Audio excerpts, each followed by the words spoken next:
Kita akan mempelajari insyaallah taala suatu ibadah yang sangat agung di hari yang paling mulia dari 10 hari pertama Zulhijjah, yaitu tanggal 10-nya.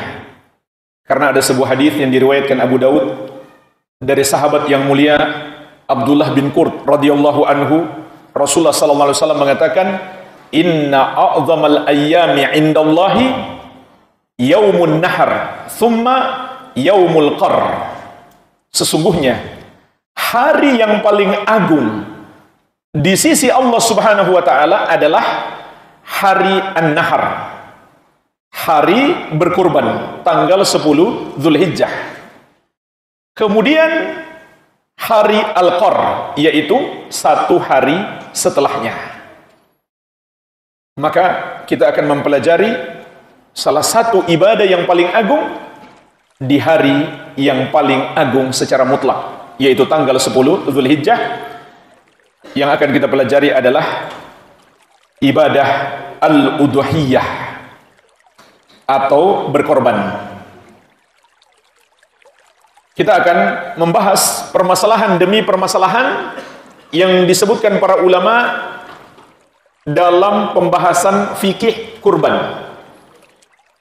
Pertama, apa yang dimaksud dengan al-udhiyah? Imam Ibnu Utsaimin rahimahullah dalam kitab beliau Ahkamul Udhiyah wa Zakah menyebutkan al-udhiyah ma yuzbahu min bahimatil an'am ayyama Idil Adha bisababil Id taqarruban ilallahi azza wa jalla. Apa yang dimaksud dengan udhiyah? Yang kalau kita terjemahkan menjadi kurban. Maksudnya adalah hewan dari jenis al-an'am, yaitu onta atau sapi atau kambing yang disembelih di hari-hari Idul Adha dengan sebab Id itu sendiri, dalam rangka mendekatkan diri kepada Allah Subhanahu wa ta'ala. Jadi ini definisi kurban. Dan dalil pensyariatannya berdasarkan Al-Quran, As-Sunnah, dan ijma' ulama, kesepakatan ulama. Dalam Al-Quran diantaranya surat Al-Kautsar ayat kedua, fasholli li rabbika wanhar, maka solatlah dan menyembelihlah hanya untuk Rabbmu. Para ulama ahli tafsir menjelaskan solat yang dimaksud dalam ayat ini adalah solat Id, sedangkan sembelihan yang dimaksud dalam ayat ini adalah sembelihan kurban. Dalam hadis juga sangat banyak, di antaranya diriwayatkan Al-Bukhari dan Muslim dari sahabat yang mulia Anas bin Malik radhiyallahu anhu. Beliau mengatakan, "Dhahhan Nabiyyu sallallahu alaihi wasallam bikabshain amlahain aqranain." Nabi sallallahu alaihi wasallam berkorban dengan 2 ekor kambing jantan yang amlah, artinya yang warnanya putih mengandung hitam. Disebutkan dalam hadis yang lain, hitam itu di perutnya, di sekitar matanya, dan di 4 kakinya. Aqranain, yang bertanduk. Dan masih banyak lagi hadis-hadis yang lainnya. Nabi SAW dan para sahabat juga berkorban.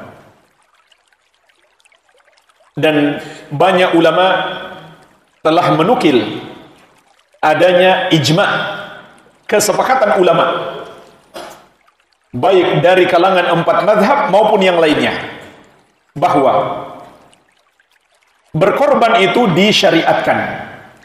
Tidak ada perbedaan pendapat ulama.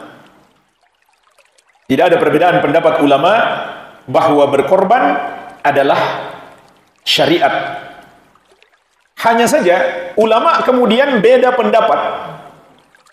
Apakah wajib atau sunnah? Ada dua pendapat. Yang pertama, yang berpendapat wajib. Ini dinukil dari imam-imam besar terdahulu. Seperti Imam Makhul, Al-Auza'i, Al-Layth bin Sa'ad, Ar-Rabi'ah, Imam Malik, Muhammad bin Al-Hasan. Satu riwayat dari Imam Abu Hanifah dan Imam Ahmad. Mereka berpendapat wajib hukumnya. Dan pendapat ini dikuatkan oleh Syekhul Islam Ahmad bin Abdul Halim Al-Harrani, Ibnu Taimiyah, dan juga dikuatkan oleh Imam Asy-Syaukani rahimahumullahu ta'ala. Di antara dalilnya hadis yang diriwayatkan Imam Al-Baihaqi dari sahabat yang mulia Abu Hurairah radhiyallahu anhu. Rasulullah sallallahu alaihi wasallam bersabda, "Man wajada sa'atan li an yudhhiya falam yudhhi fala yahdur musallana." Barang siapa memiliki kemampuan untuk berkorban namun dia tidak berkorban, maka jangan dia ikut hadir di tempat sholat kami. Ini diantara dalil ulama yang berpendapat hukum berkorban wajib bagi yang mampu. Pendapat yang kedua, hukumnya sunnah, tetapi sunnah muakkadah, sunnah yang sangat ditekankan. Karena Rasulullah SAW tidak pernah meninggalkannya. Dan ini pendapat mayoritas ulama, baik dari kalangan 4 mazhab maupun yang lainnya, termasuk Imam Asy-Syafi'i dan yang lainnya. Mayoritas ulama berpendapat hukumnya sunnah, namun sunnah muakkadah, sunnah yang sangat ditekankan. Di antara dalilnya hadis yang diriwayatkan Imam Muslim dari Ummu Salamah radhiyallahu anha. Rasulullah sallallahu alaihi wasallam bersabda, "Idza dakhalatil asyru wa arada ahadukum ayyudhhiya fala yamassa min sya'rihi wa basyarihi syai'a." Apabila telah masuk 10 awal Dzulhijjah dan seorang dari kalian ingin berkorban, maka janganlah dia memotong rambutnya dan kulitnya, atau dalam riwayat yang lain kukunya sedikit pun. Dalam hadis ini disebutkan, apabila seorang dari kalian ingin berkorban, maka mayoritas ulama memandang hadis ini menunjukkan bahwa berkorban itu tidak sampai wajib. Karena Nabi SAW mengatakan, apabila seorang dari kalian ingin berkorban, bukan beliau berkata, hendaklah kalian berkorban. Menunjukkan tidak wajib. Dan jemaah sekalian, kalau kita perhatikan dari banyaknya dalil-dalil ulama yang berpendapat wajib maupun yang sunnah muakkadah, itu masing-masing cukup kuat dengan alasan-alasan yang kuat. Dan kami pribadi sulit untuk menterjih mana pendapat yang lebih kuat. Akan tetapi kita bisa memetik pelajaran bahwa ini menunjukkan kepada kita berkorban adalah satu amalan yang agung. Sehingga ada ulama yang berpendapat wajib. Ini ulama-ulama besar, termasuk Imam Malik, Imam Ahmad, dan dikuatkan oleh Imam Ibnu Taimiyah dan Asy-Syaukani. Meskipun mayoritas ulama berpendapat sunnah, itu pun bukan sunnah biasa, tapi sunnah muakkadah, sunnah yang sangat ditekankan. maka minimalnya kita bisa memetik pelajaran bahwa ibadah kurban ini adalah ibadah yang sangat agung. Tidak sepatutnya kita tinggalkan kalau memang kita mampu. Lalu apa keutamaan berkurban jamaah sekalian? Para ulama ahli hadis menerangkan kalau keutamaan berkurban secara khusus itu tidak ada satupun hadis yang sahih yang menerangkannya. Ada hadis yang mengatakan hewan kurban itu nanti akan menjadi kendaraan di surga. Ada hadis yang menyebutkan setiap bagian hewan kurban itu adalah tebusan untuk diri kita dari api neraka. Tetapi semua hadis-hadis tersebut tidak ada yang sahih, antara dhaif dan palsu. Tapi kita bisa memetik keutamaan berkurban dari dalil-dalil yang bersifat umum. Paling tidak ada 7 keutamaan. Yang pertama,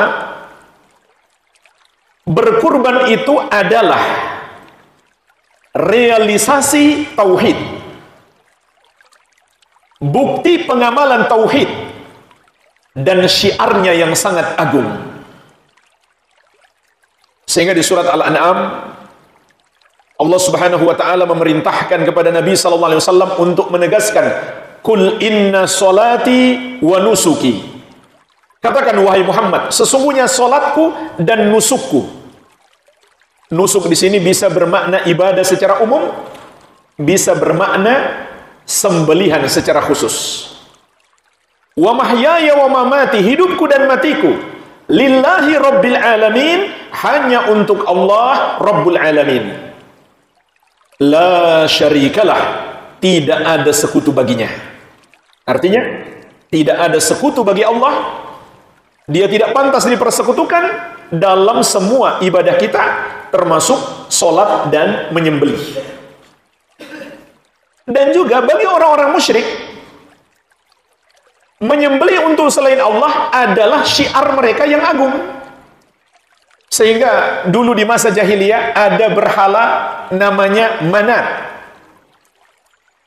Dinamakan Manat karena banyaknya darah hewan yang dipersembahkan kepadanya. Dan sampai hari ini orang-orang yang menyembah kepada selain Allah, mereka mempersembahkan hewan untuk sesajen, untuk pendekatan diri dan pengagungan kepada makhluk tertentu. Seperti mereka meyakini di gunung tertentu, di laut tertentu ada penguasa selain Allah. Dan keyakinan ini sudah termasuk syirik. Karena yang maha menguasai hanya Allah yang satu saja. Mereka juga meyakini makhluk tersebut maha mampu memberi manfaat serta maha mampu menimpakan mudarat. Ini juga keyakinan syirik yang lain. Karena yang maha mampu memberi manfaat dan menimpakan mudarat hanya Allah Subhanahu wa ta'ala. Lalu kemudian mereka berusaha mendekatkan diri dan mengagungkan makhluk itu dengan cara mempersembahkan sembelihan untuk sesajen. Ini syiar mereka. Dengan sembelihan itu mereka harapkan makhluk itu bisa memberi manfaat kepada mereka dan tidak menimpakan mudarat.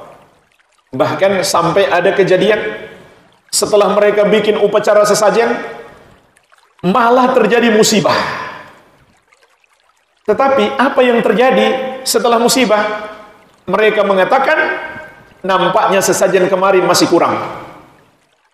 Bikin lagi sesajen yang lebih besar. Kalau kemarin hanya kambing, sekarang harus sapi. Bandingkan dengan orang-orang musyrik jahiliyah dahulu. Mereka menyembah kepada patung-patung itu hanya dalam keadaan lapang. Tapi ketika dalam kondisi sulit, dalam keadaan bahaya, mereka hanya menyembah kepada Allah. Mereka hanya minta tolong kepada Allah. Di surat Al-Ankabut Allah Subhanahu wa taala menyebutkan, "Fa idza raqibu fil fulki da'allaha mukhlishina lahud-din, falamma najjahum ilal barri idzahum yusyrikun. Apabila mereka naik kapal, yaitu mereka takut tenggelam, maka mereka berdoa kepada Allah dengan memurnikan ibadah mereka hanya untuk Allah semata. Namun tatkala Allah menyelamatkan mereka sampai ke daratan, tiba-tiba mereka kembali berbuat syirik. Jadi ini keadaan orang musyrik dahulu. Mereka hanya mempersekutukan Allah dalam kondisi lapang. Kalau kondisi bahaya, mereka mentauhidkan Allah. Karena mereka memang yakin yang maha kuasa itu hanya Allah. Bandingkan dengan orang musyrik hari ini, dan sebagiannya masih mengaku muslim. Dalam kondisi lapang maupun dalam kondisi sempit, dia masih berbuat syirik. Bukannya bertobat, malah tambah berbuat syirik. Dan dia pun meyakini ada selain Allah yang maha kuasa. Maka termasuk syiar mereka adalah mempersembahkan hewan kurban kepada selain Allah subhanahu wa ta'ala. Sebaliknya, syiar tauhid, syiarnya umat Islam, mempersembahkan hewan kurban hanya untuk Allah yang satu saja. Dan dalam hadis yang diriwayatkan Imam Muslim dari Ali bin Abi Thalib radhiyallahu anhu, Rasulullah sallallahu alaihi wasallam bersabda, "La'anallahu man dzabaha li ghairillah." Allah melaknat orang yang menyembelih untuk selain Allah. Pelakunya dilaknat oleh Allah subhanahu wa ta'ala. Kenapa? Karena itu dosa terbesar, dosa syirik besar. Sebab menyembelih untuk pengagungan dan pendekatan diri adalah ibadah yang tidak boleh dipersembahkan kecuali hanya untuk Allah yang satu saja. Yang kedua, jemaah sekalian, berkurban itu adalah bukti ketakwaan. Salah satu buktinya yang paling agung. Sebagaimana di surat Al-Hajj Allah mengatakan, "Wa may yu'azzim sya'airallah fa innaha min taqwal qulub." Dan barang siapa yang mengagungkan syiar-syiar Allah, maka itu berasal dari ketakwaan hati.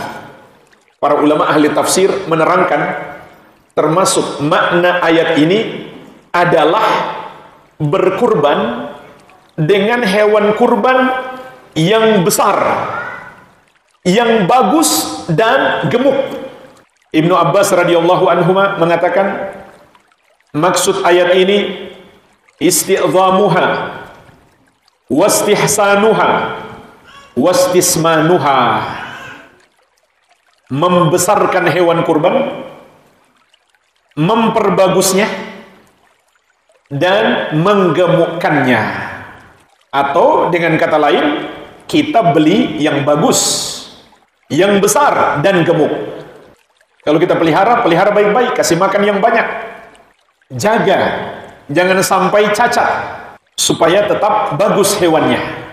Berarti orang yang melakukannya, dia mengagungkan syiar Allah. Yang ketiga, ulama Islam sepakat, tidak ada perbedaan pendapat di hari-hari berkorban yang dimulai pada tanggal 10 Dzulhijjah. Berkurban itu lebih afdal daripada bersedekah dengan nilainya. Jadi ini termasuk ijma ulama. Misalkan harga kambing 3,5 juta. Mana yang lebih afdal? Kita belikan kambing 3,5 juta atau kita sedekahkan saja langsung 3,5 juta?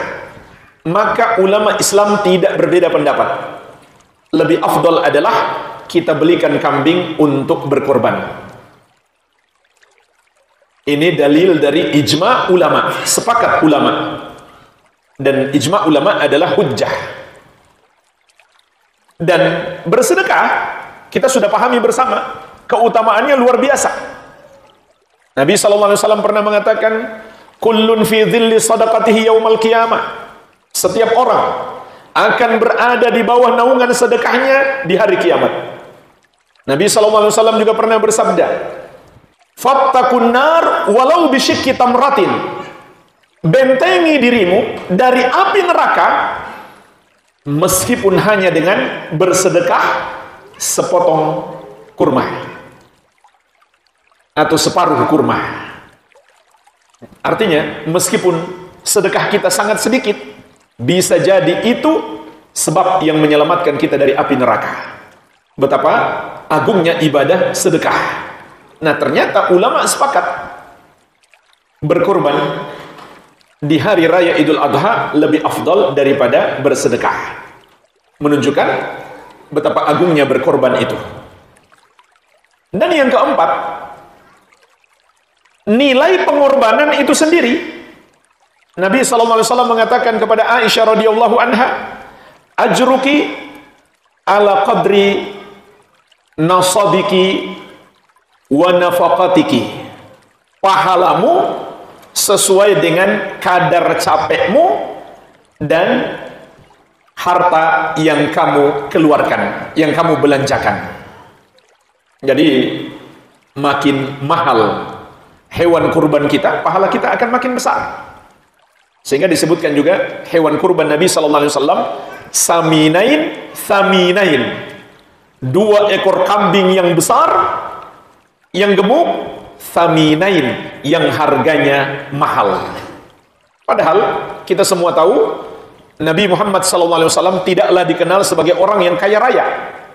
Tidak seperti Abu Bakar, Utsman, Abdurrahman bin Auf radhiyallahu taala anhum ajmain. Ini adalah para sahabat yang dikenal sebagai para konglomerat di masa itu.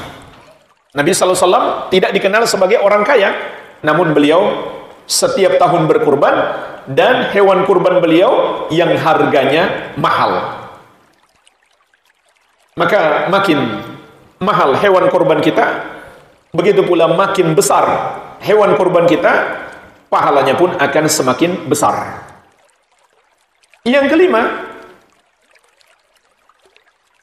setelah kita berkorban pun masih banyak ibadah-ibadah yang lain di dalamnya. Di antaranya bersedekah kepada keluarga kita sendiri dan kepada orang-orang miskin. Jadi dalam ibadah korban itu pun masih ada sedekah. Dan sedekah yang paling afdal adalah sedekah kepada keluarga.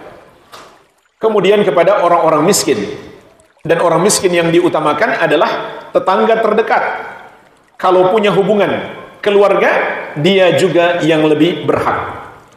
Kemudian yang keenam, berkorban itu juga merupakan bukti syukur atas nikmat yang Allah berikan. Dan inilah makna yang terkandung di dalam fasholli li rabbika wanhar, maka salatlah dan menyembelihlah hanya untuk Rabbmu. Setelah Allah mengabarkan kepada kita nikmat besar yang Allah berikan kepada Nabi Muhammad SAW dan kepada umat beliau. Nikmat apa itu? Apa ayat sebelumnya? Inna a'tainakal kautsar. Sesungguhnya kami telah menganugerahkan kepadamu wahai Muhammad al-kautsar. Al-kautsar itu ada 2 penafsirannya. Yang pertama, kebaikan yang melimpah. Maksudnya Al-Quran dan Sunnah. Ini nikmat terbesar yang Allah berikan kepada kita di dunia ini. Belum lagi nikmat-nikmat yang lain. Yang kedua, sungai di surga. Yang dari situ Nabi Muhammad SAW dan umat beliau akan meminumnya. Maka untuk mensyukuri nikmat ini, kata Allah Subhanahu wa taala, fasholli li rabbika wanhar, maka salatlah dan menyembelihlah hanya untuk Rabbmu. Oleh karenanya, para ayah untuk mensyukuri nikmat anak juga Allah suruh menyembelih akikah.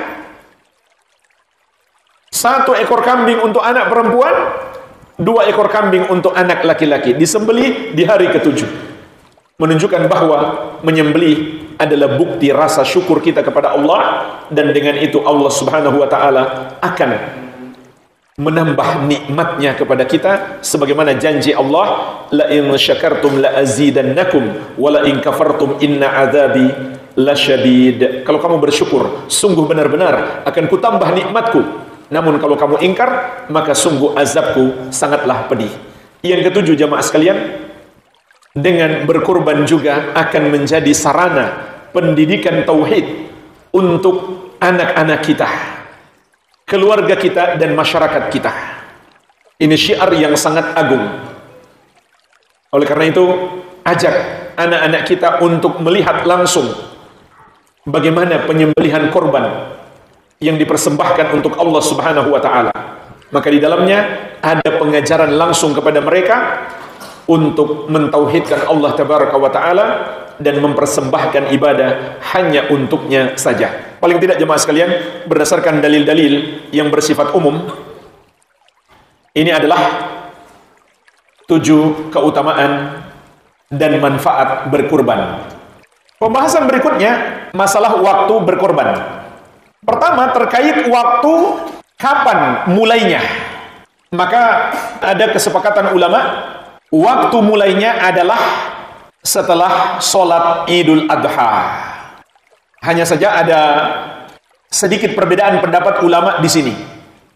Apakah harus menunggu khutbah lebih dulu?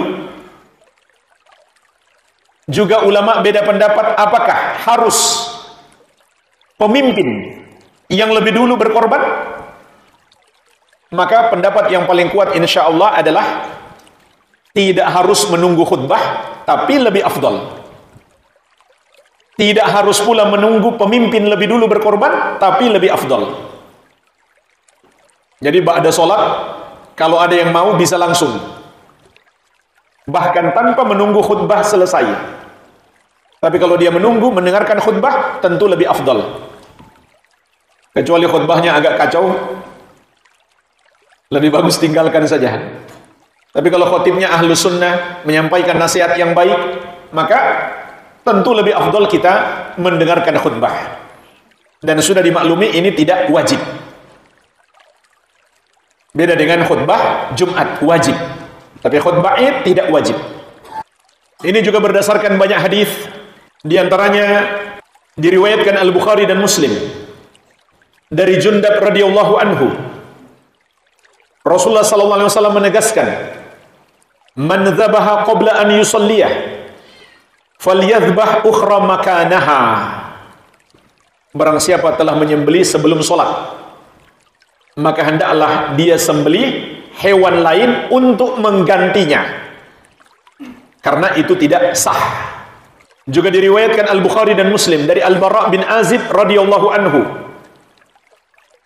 Kata Nabi sallallahu alaihi wasallam, "Inna awwala ma nabda'u min yaumina hadza an nusalliya, thumma narji' fananhar. Faman fa'ala faqad asaba sunnatana." Sesungguhnya yang pertama akan kita lakukan di hari kita ini, kita sholat dulu.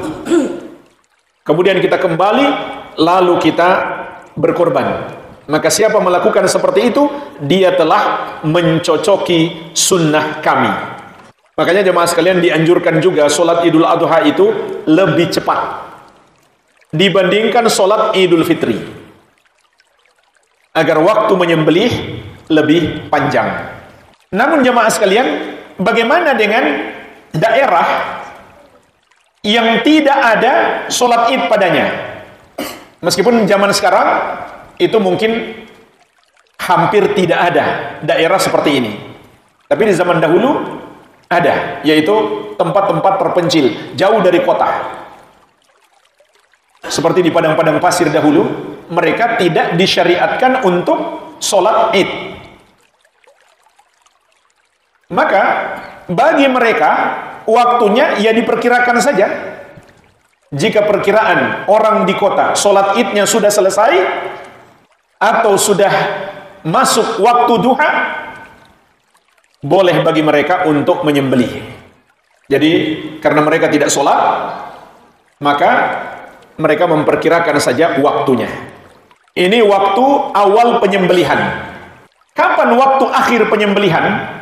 Jemaah sekalian, di sini ada perbedaan pendapat ulama. Ada sampai 5 pendapat. Pendapat yang pertama, sampai akhir hari tasyrik. Artinya dari tanggal 10 sampai 13 Dzulhijjah, sebelum terbenam matahari. Ini pendapat dalam mazhab Syafi'i. Satu riwayat dari Imam Ahmad, juga dinukil dari Imam Al-Hasan Al-Basri atau Az-Zuhri dan yang lainnya.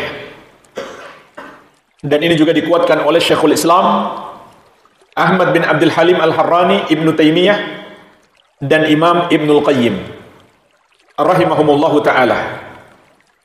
Di antara dalilnya, Rasulullah SAW bersabda, kulli ayyami tasyrik zabahun. Setiap hari-hari tasyrik adalah hari penyembelihan. Juga hadis yang lainnya, Nabi SAW bersabda tentang hari-hari tasyrik, ayyamu aklin wa syurbin wa dzikrin lillahi azza wa jalla. Itu adalah hari-hari makan dan minum dan berzikir kepada Allah. Meskipun hadis ini tidak tegas, tapi mengandung makna penyembelihan. Ini pendapat yang pertama. Pendapat yang kedua, hari Idul Adha ditambah 2 hari setelahnya.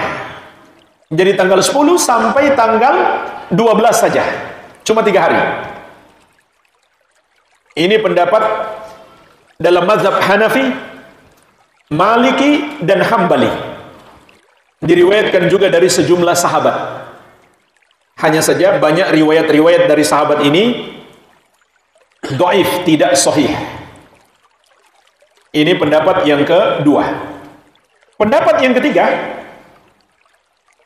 hari Id saja, tanggal 10 Zulhijjah, cuma 1 hari. Dan itu berarti nggak sampai malam, cuma beberapa jam saja. Ba'da sholat Idul Adha sampai maghrib, 1 hari saja. Ini pendapat dinukil dari imam-imam besar, diantaranya dari generasi tabi'in, Imam Ibnu Sirin, Humaid bin Abdurrahman, Sa'id bin Jubair, dan yang lainnya. Itu berpendapat 1 hari saja. Ini yang ketiga. Pendapat yang keempat, ada yang mengatakan 1 hari saja untuk penduduk kota dan 4 hari untuk penduduk desa.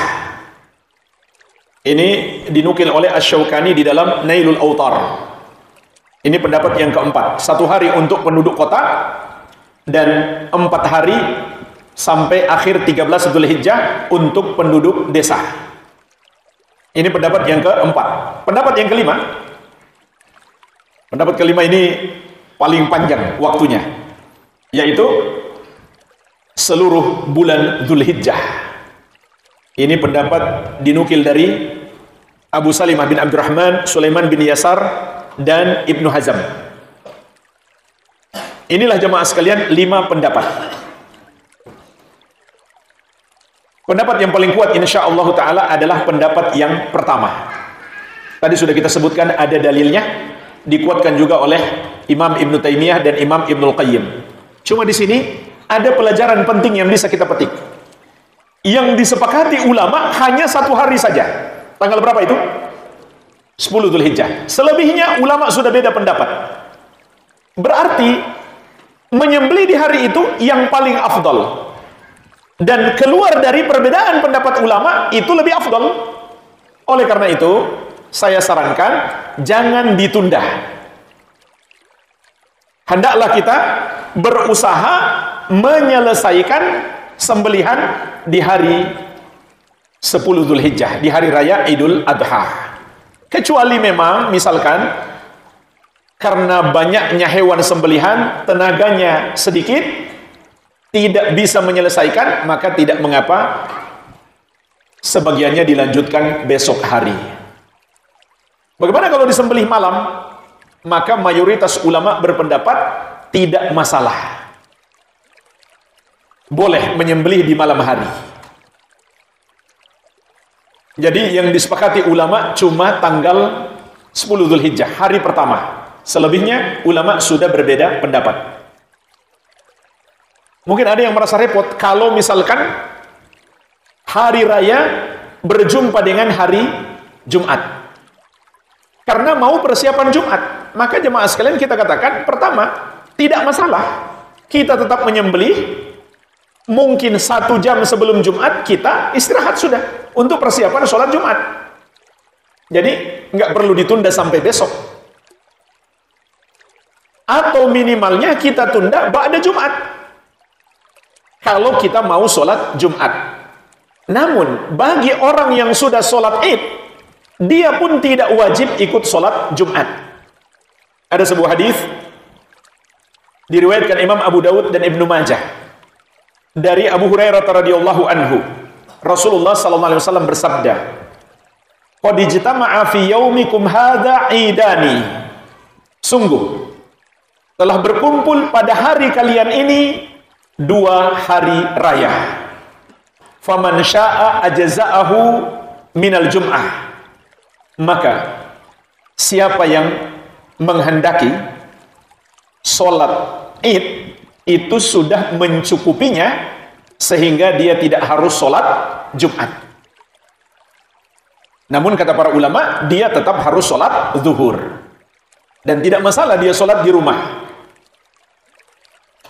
Karena di masjid bukan sholat zuhur, melainkan sholat Jumat. Sehingga hari itu tidak masalah dia sholat zuhur di rumah. Namun dalam lanjutan hadis kata Nabi sallallahu alaihi wasallam, "Wa inna mujammi'un." Adapun kami sendiri akan tetap sholat Jumat. Sehingga kata para ulama, hadis ini menunjukkan imam dan masjid tetap mengadakan sholat Jumat untuk makmum atau jamaah yang mau sholat Jumat. Sehingga ada imamnya dan masjid tetap digunakan untuk sholat Jumat. Sedangkan bagi jamaah yang mau sholat Jumat pun tidak mengapa, bahkan lebih afdal. Kalau dia tetap sholat Jumat, lebih afdal. Tapi kalau dia tidak mau sholat Jumat, hanya sholat zuhur, berdasarkan hadis ini tidak mengapa. Jadi kalau ada yang merasa repot untuk sholat Jumat karena harus menyembelih hewan kurban, tidak ada masalah. Dia tidak sholat Jumat, diganti dengan sholat zuhur. Jadi usahakan menyembelih di hari pertama. Pembahasan berikutnya, apabila waktu menyembelih telah lewat atau sudah disembelih di waktunya tapi sampai lewat waktu belum dibagi. Ini dua permasalahan. Permasalahan yang pertama, belum sempat disembelih sementara waktunya sudah habis. Misalkan karena suatu hal yang bersifat darurat. Apa yang harus dilakukan? Maka jawabannya tetap sembelihan harus dilakukan meskipun waktunya sudah lewat. Karena hewan itu sudah diniatkan untuk disembelih, tidak boleh lagi untuk yang lainnya. Jadi dengan berlalunya waktu tidak menghilangkan syariatnya. Namun ini beda dengan orang yang sengaja tanpa ada uzur, dia belum beli hewan kurbannya, sudah habis waktu baru dia mau beli hewan kurban, maka itu tidak sah. Kemudian permasalahan yang kedua, sudah disembelih tapi belum dibagi sampai habis waktu, maka ini tidak masalah, tetap dibagi kepada orang miskin sebagiannya untuk sedekah, tidak ada masalah. Permasalahan berikutnya jemaah sekalian, apabila hewan yang sudah diniatkan untuk disembelih itu hilang atau dicuri orang, apakah harus mengganti ataukah tidak harus diganti?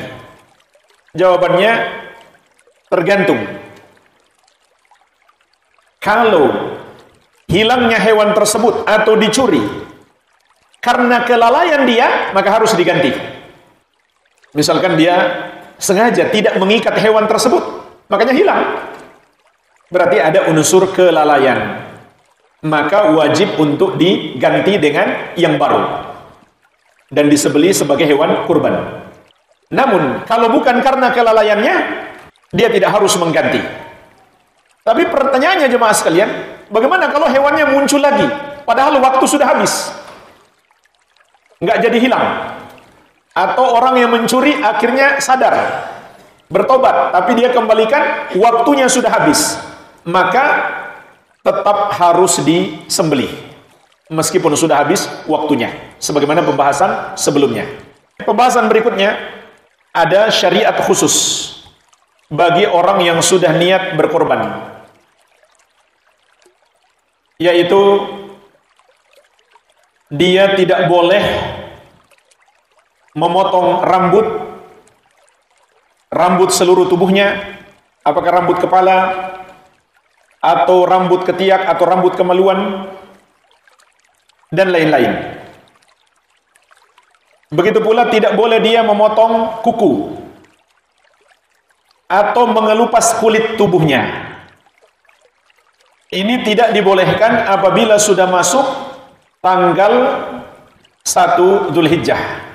Oleh karenanya jemaah sekalian, jika butuh untuk memotong kuku atau memotong rambut, maka lakukanlah sebelum masuk 1 Dzulhijjah.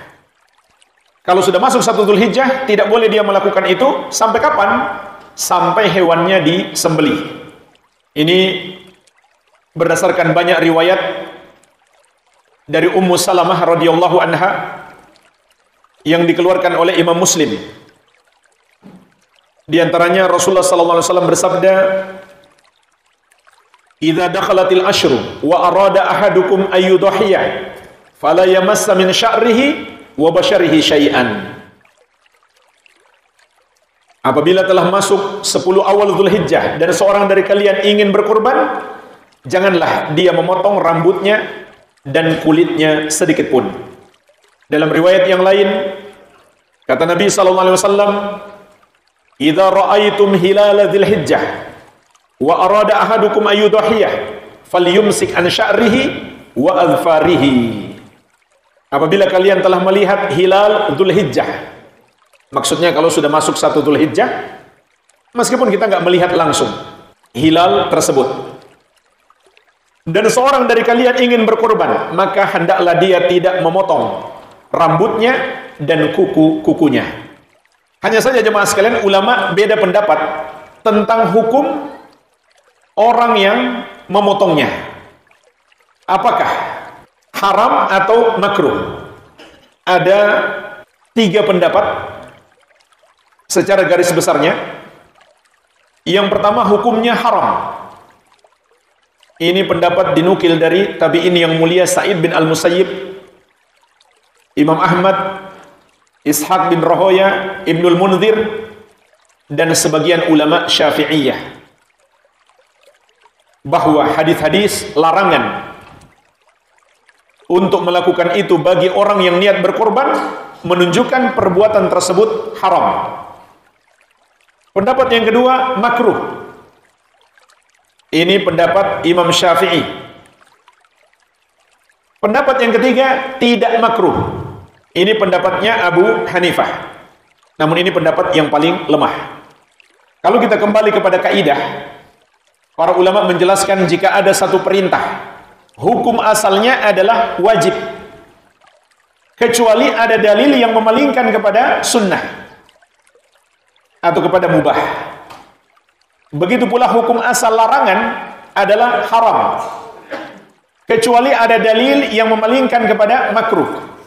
Dan di sini tidak ada dalil yang memalingkannya, sehingga pendapat yang mengharamkan itu cukup kuat dengan alasan tersebut. Namun ini hanya berlaku bagi kepala keluarganya saja. Adapun anggota keluarganya yang dia sertakan dalam niatnya, tidak masalah bagi mereka untuk memotong kuku dan memotong rambut.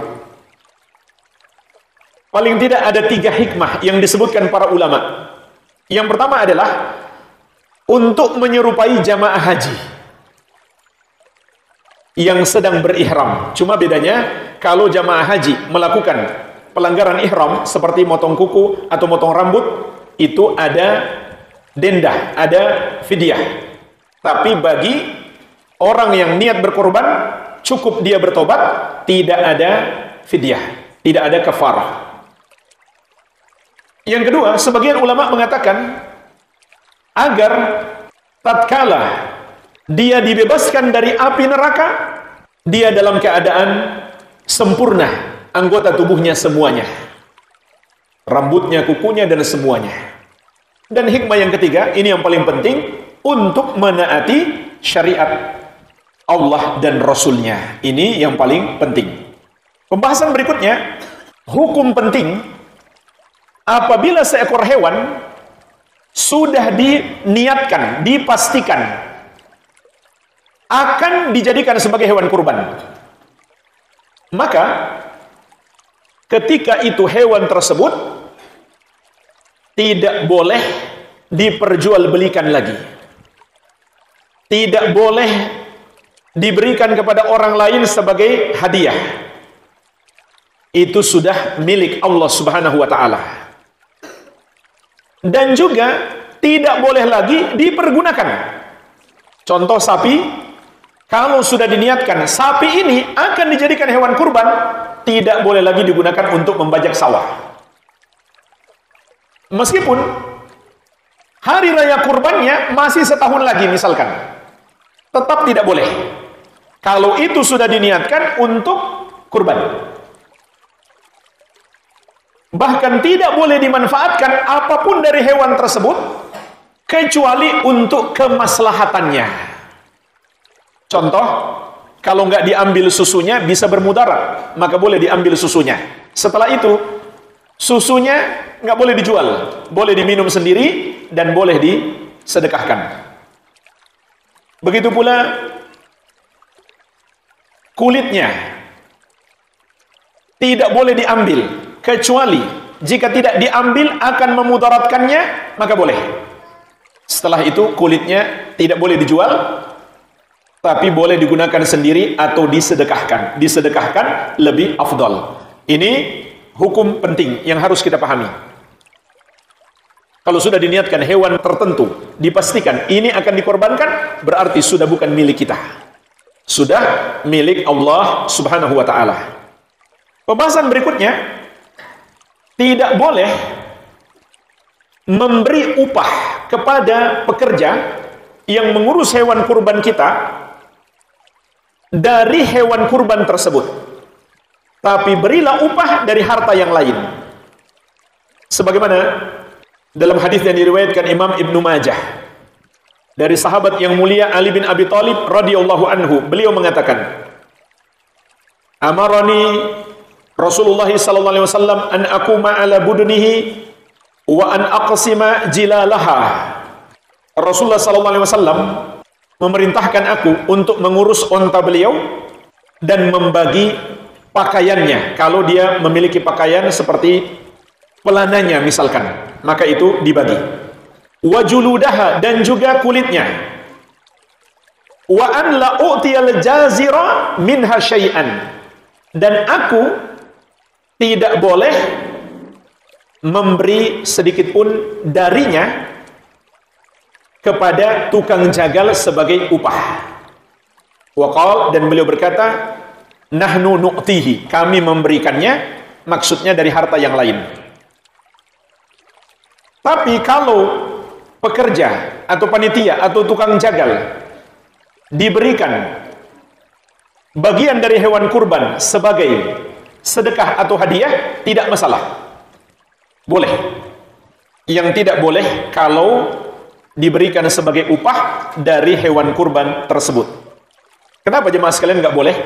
Karena ada unsur orang yang berkurban itu mendapatkan keuntungan, sehingga dia tidak rugi lagi untuk mengupah tukang jagal, melainkan diambil dari hewan kurbannya saja. Sehingga tidak semuanya yang dia kurbankan kalau begitu, sebagian dia gunakan sebagai upah pekerja. Padahal semua bagian hewan tersebut harus dijadikan sebagai kurban. Oleh karenanya jemaah sekalian, tidak dibolehkan seorang yang berkurban menjual apapun dari bagian hewan kurban tersebut. Dan di sini ada sebuah hadis yang diriwayatkan Imam Al-Hakim dan Al-Baihaqi dari Abu Hurairah radhiyallahu anhu.